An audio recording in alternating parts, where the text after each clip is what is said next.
Hello students. So today we are going to start with module 3, which consists of classes, inheritance and exception. So today let's discuss about classes. Introduction to classes. What is class? Class is nothing but shape and nature of an object. Where shape is nothing but its memory, nature is nothing but its code. So when we say class, class is nothing but user defined data type. So when it is a data type, we can create the variables of it. So variable of a class is called as object. Object of it, where object is a instance of a class or variable of a class. So when we say class, it consists of data and code. Let's see the syntax, how the data consists of data and code. Class can be defined by using keyword class, and then we are going to give the class name. And the body of the class should be mentioned, should be written in a pair of braces. So what all things the class will have? So you can observe here we have type, instance variable 1, and in this way we can declare the instance variables up to n.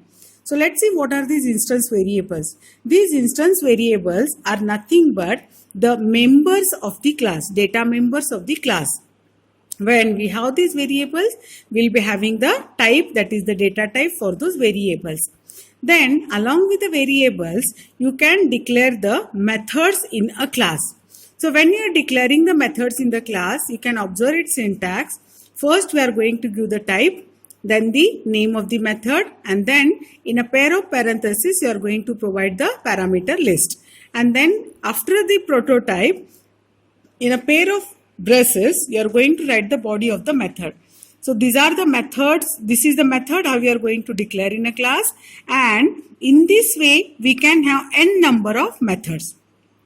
When we have these methods, they can return the type of the data, or even it cannot return anything. So when it doesn't return anything, we are going to write void here. Coming to the parameter list, the method can accept the parameters, it may avoid the parameters. So depending on the requirement, the parameter list is provided to the method. So the instance variables and methods are written in a pair of braces of a class, and this all together we call it as a members of a class. So let's see how to define a class through the program. So here you can observe we have a class and the name of our class is A. And then in a pair of braces of a class, you can observe we have declared only instance variables. It means that when we have a class, it can have only variables, or it can have only methods, or it can have both in a class there. So in this class, we have only two variables, that is A and B. Then next we have is class B. Now in this class B, we are going to define our main method. So how to define the main method in Java? Public, static, void, main. And already we have discussed, you know the significance of each of these keywords. And then main method accepts one parameter, that is array of type string. Then in the main method, you can observe we have created the object of the class. So this is the statement representing the object creation of a class. A of A1 is equal to new A. So as to create the object of the class, you are going to use the new operator. So let's see what is the significance of this new operator shortly. But whenever we want to create the object for a class in Java, compulsory you have to use this new operator. Then A is the name of the class, then the object name is equal to new, and then again name of the class, pair of parentheses, where this is going to call the constructor for a class. So what is constructor? Again we are going to discuss shortly. Then next statement we have in the program is a1.a is equal to 10. So a1.a is equal to 10. So the A is a variable of a class A, and through the object you are accessing that variable and you are assigning the value. Same is repeated for B here. Now one more thing that has to be observed here is A and B are the variables of the class A. Still, you are accessing those variables in the class B. So here you can observe we have not used any access specifier. It means that in Java, when we don't use any access specifier for the methods as well as for the instance variables, by default, they become friendly access. Friendly access in the sense, the variables of such class, the methods of such class can be accessed anywhere in the same program through the object. And that is what we have done here. And then next you are saying SOP a1.a plus a1.b. So SOP stands for system.out.println, which is going to display the output for us. So what is the value of variable a here? It is 10. Value of variable b, it is 20. So 10 plus 20, 30 will be the output for us. 30 will be the output for us. So this is how you are going to declare the class, and in a class we have only instance variables. Then next we have is declaring objects in a class. Objects in a class. So there are two ways to declare the object in a class. One is by using new operator, what already we have used. So a of a1 is equal to new operator. So what is the significance of this new? To create the object, we use the new operator to allocate the memory for the object. So the memory will be allotted for this object only when you create the object by using new. Then another way of creating the object is creating reference of an object. Reference in the sense, you can observe a of a1. We are not using any new operator here. So you can compare both the statements here. As I am not using new here, the memory for this object will not be allotted. So the only sole purpose of this object is it can be used to point to another object. How it can be done? Shortly we'll discuss about that. Then next we have is introduction of methods. Now as we know, methods are nothing but the functions. So when we have the functions, it will be having the return type, then the name of the method, then in a pair of parentheses we'll be having the parameter list, and then in a pair of braces we'll be having the body for the method. This all together we say it as a definition of a method.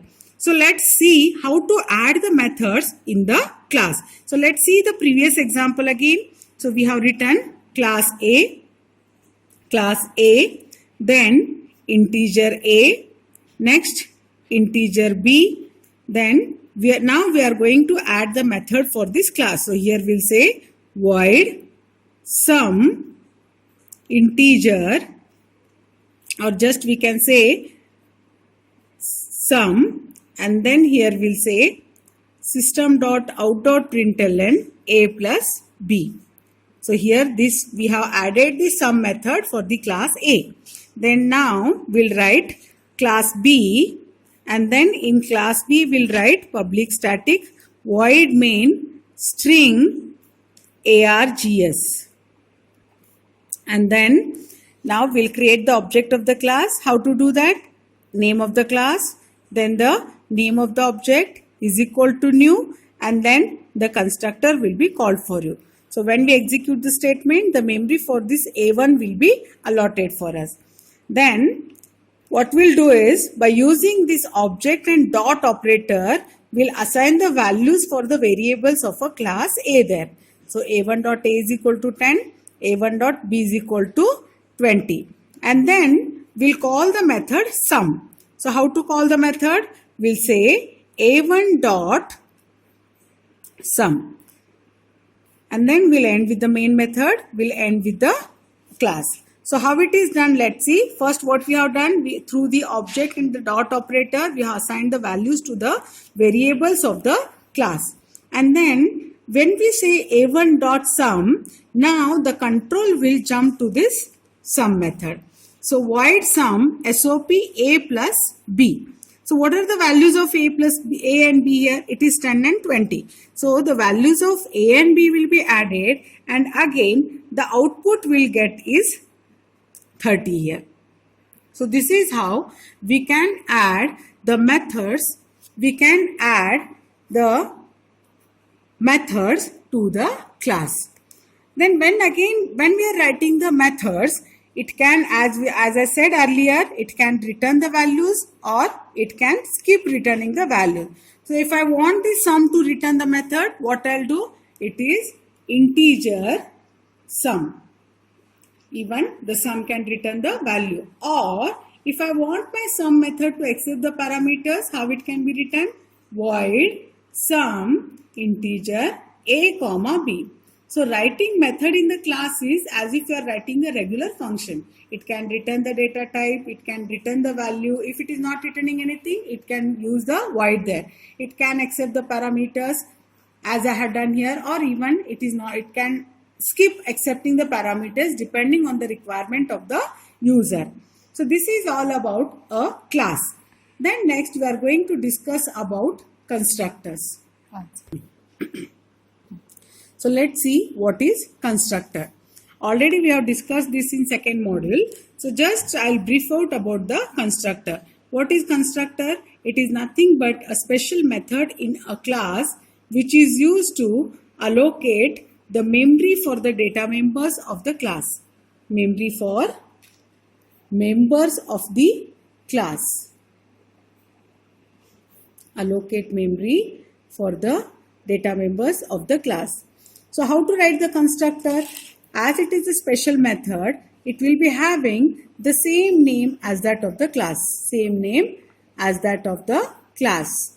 Again I say it is a special method because it doesn't return anything, not even void. Not even void. Then when we have the constructor, when it will be called?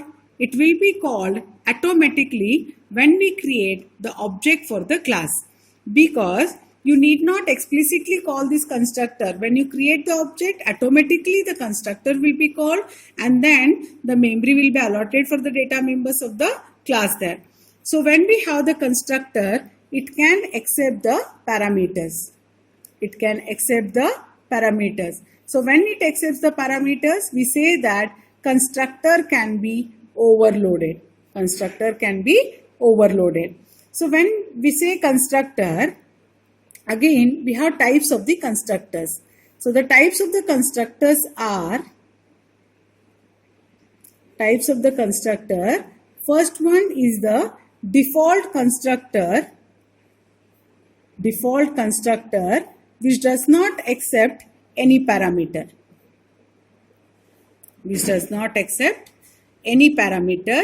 And second one is the parameterized constructor. Parameterized in the sense the constructor which accepts the parameters. So let's see simple example for using both the constructors in a class. So class A and then now integer A comma semicolon integer B. Then I'll write the constructor now which is not accepting any parameter. So when it is not accepting any parameter, so which constructor it is? It is the default constructor. So here we'll say A is equal to 100 and B is equal to 200. Then next we'll write parameterized constructor integer x comma integer y. So you can see the difference between the constructors here. One is not accepting anything, that is the default constructor, and the another which is accepting the parameters is the parameterized constructor. So whatever the parameters I am passing to this constructor will be assigned to the data members of the class. And then as usual I'll write sum method here. Sum into bracket SOP A plus B, and then we'll end with the sum method and we'll end with the class. Next what we'll do is, now I'll write one more class which is going to hold the main method. So public static void main, and then I'll be having string args. Now I'm going to create the object of the class. So here you can observe A of A is equal to new A. and A of A1 is equal to new A. Sorry, here it should be 10 comma 20. And then I'll say A dot sum and A1 dot sum. And then we'll end with the main method, we'll end with the class B. So let's see how it is going to work. So you can see here, I have created two objects for the class A. Then A is equal to new A. Now here, is it passing any parameter here? No. So for this object, the default constructor will be called. So here you can see, this is our default constructor. So when I have the A here, it will be having two data members of the class, that is A and B. Now, as the default constructor will be called, the value of this A and B will be 100 and 200. Then next, A of A1 is equal to new A 10 comma 20. So when I am calling the constructor here, I am calling through by passing the parameters. So when I pass the parameters, parameterized constructor will be called. So what are the values I am passing here? 10 and 20. So when I have 10 and 20, it will be assigned to A and B. So here, now A1 object will get the memory for A and B, where the value of A is 10 and value of B is 20. So this is how the memory will be allotted for A and A1 when the constructor is called, and the values will be assigned to the data members of the class A and B for the object A and then the A1. Then the next statement we have in the program is A dot sum. So when we call A dot sum, sum is called on the object A here, where it is going to add the values of A and B. What are the values of A and B for object A here? It is 100 and 200. So both will be added and the output you'll get is 300. Then next A1 dot sum. So now sum is called on the object A1, which is going to add A and B values of the object A1. So what are the A and B values of object A1? It is 10 and 20. So it will be added and the output you'll get is 30. So this is how the default and the parameterized constructors will be used in a program.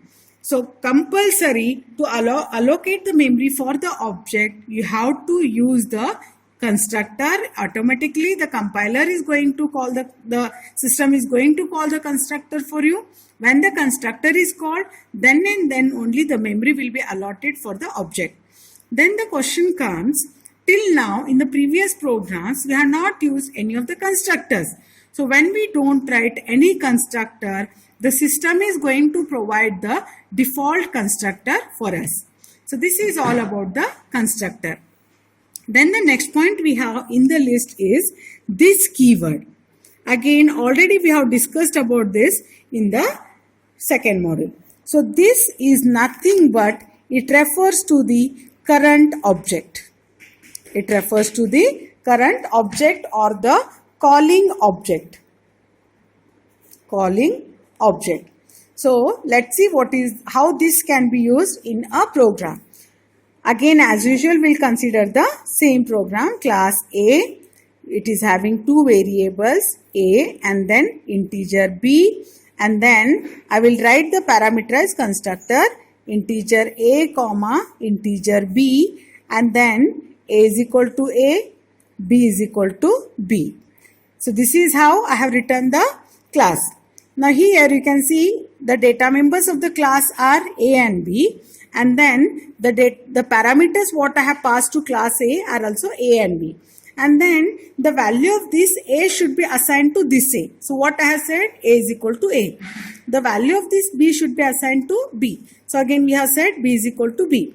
Now here what happens is the compiler get confused which A I am referring here, whether it is a parameter or the member of a class. So to avoid this confusion, we can give the extra information to the compiler saying as this. So this dot A, this dot B. Now here the compiler confusion has been removed by using this keyword along with this variable.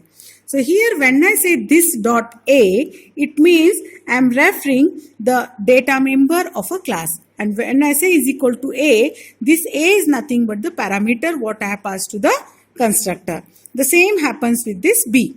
This dot B means I am referring this B, that is the data member of the class, and this B is nothing but the parameter what I am passing here. So this is how this keyword is used to refer the current object, calling object, and to avoid the confusion between the variables of a class. So this is all about this keyword. Then the next point we have in the list is garbage collection. Garbage collection. Now, as you know, it is one of the strongest features of the Java. Now, garbage collection, how it is a feature for a Java? Let's see. For example, if I consider C or C++, whenever I allot memory dynamically in these languages, compulsory, if I am using C, I have to use free function to deallocate the memory, and if I am using C++, I have to use the delete operator to delete the memory what I have allotted or allocated dynamically. But in case of Java, you allocate the memory and forget it. You use it, allocate it, you use it, and then what happens is when the program is exiting, when the program has completed its execution, whatever the memory you have allocated, that will be deallocated automatically. That's why Java is said as automatic garbage collector. Then, when it is collecting or when it is allocating all the memory, it means to happen that while exiting from the memory, it needs to do some cleanup procedure. So for that, we have a special method in Java, that is finalize method. Finalize method is going to do all the cleanup procedure. Cleanup procedure means what? For example, if you are using any resources of the computer, say for example, if you have opened some file, assume that you have opened the file and now you are exiting from the program. Now, as we said, it is automatic garbage collector, fine, but still I need to do the cleanup procedure, in the sense I need to close this file. So this can be done by using the finalize method. So the prototype of the finalize method is protected, void, and then finalize. And then the body of the finalize, where here we are going to do all the cleanup procedure. Cleanup procedure. So whenever the program is exiting, whenever it is about to exit, automatically it is going to call the finalize method to do all the cleanup procedure, that is closing the open file, or if it wants to free any resources, all such statements, all such code can be enclosed in the finalize method. So this is the significance of the finalize method, which will be called automatically when the program is about to exit. So this is all about the finalize method. Then next we are going to discuss the stack program. Let's discuss stack program. Class, and then the name of our class is stack. Next statement we have in this class is int stack, and then this is how you create the array in Java. Again we are using new operator. Until and unless you use new operator in Java, the memory will not be allotted here. So now we are creating the array of type integer with the size 10. Then int TOS. TOS is nothing but top of the stack. So next statement we have is stack. This is the constructor, and then we have initialized our top of stack with -1. Then we have push method, then the pop. As we know, for stack we have two operations. One is push, where we are inserting the element in the stack. Pop is nothing but we are retrieving the elements from the stack. And we know that stack works, it works on the concept as LIFO, that is last in, first out. Then let's see through the program, that is the main method, how the stack program is going to work for us. So in the test stack class, we are writing the main method, public static void main string args. Stack my stack is equal to new stack. So here I am creating the object named as my stack here. So the object is my stack, and then integer I is equal to 0, I is less than 4, I plus plus. So let's see how it is going to work through the figure. So this is our stack now, and it goes on increasing from downward to upwards. So this is 0, this is 1, this is 2, this is 3, and so on. So here you can see the maximum size we have mentioned is 10 here. It means maximum we can insert 10 elements in a stack. If you try to insert 11th element in the stack, it should give the overflow message. And if you try to retrieve the element from the empty stack, it should give the message that underflow stack.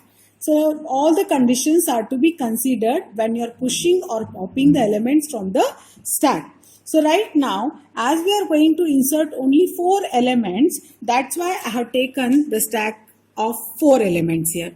So this is how the stack is represented. Then next, integer I is equal to 0. Yes, initially I is 0 here. I is less than 4. 0 is less than 4. Yes. So you are saying my stack dot push of I. What is the value of I? It is 0. So initially I is 0. Then what happens here is, when we are creating the object, the constructor will be called and our top of stack is -1 here. Now push method will be called if top of stack is 9. So what is the value, initial value of top of stack? It is -1. Whether -1 is equal to 9? No. So you will come to else part now.